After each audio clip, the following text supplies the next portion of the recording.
Uy qurishdachi Tokiodan o'tib ketganimiz aniq. Bir sotuvga 3 qavat qilib 5 ta xonadan tashkil topgan, plus terrasalari ham bor. Undan tashqari remontini hashamatli qilib yuborishgan. Narxi ham hamyonbop. Bu uy ko'rmasangiz bo'lmaydi. Ko'rib umuman fikrlaringiz o'zgarib ketadi. Bir sotuvga shuncha sharoit. Kirganimizda darvozaxonasi, bemalol mashinangizni qo'ysangiz bo'ladi. Alohida eshigi ham qilingan binochiga kiradigan.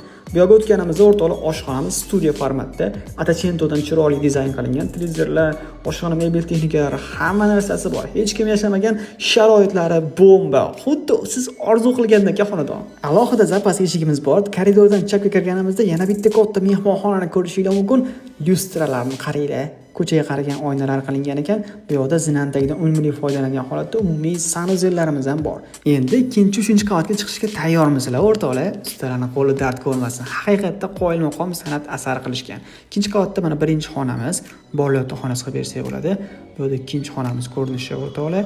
Ko'chasi fasadi high-tech uslubida bo'lgani uchun eshiklari, derazalari boshqacharoq bo'lyapti. Lekin haqiqatda sifatli eshiklar va Atachentodan foydalangan holatda uyga ajoyib bir premiumlikni bermoqda. Zinalarni ham ko'rib mazza qilasan degan odam. Haqiqatda dizayner odam qurgan shekilli bu uy. O'rtoqlar, 3-qavatga ham chiqib oldik. 3-qavatdagi xonani kimga bersak bo'lar ekan? Qaranglar, bu yoqni ham Atacento qo'yishgan, ko'chaga qaragan oynasi. Eng mazza qilgan joyim yozgi oshxonasi, terrasasi bo'ldi. Masjid yonginasida. Niyat qilganlar bitta like bosinglar.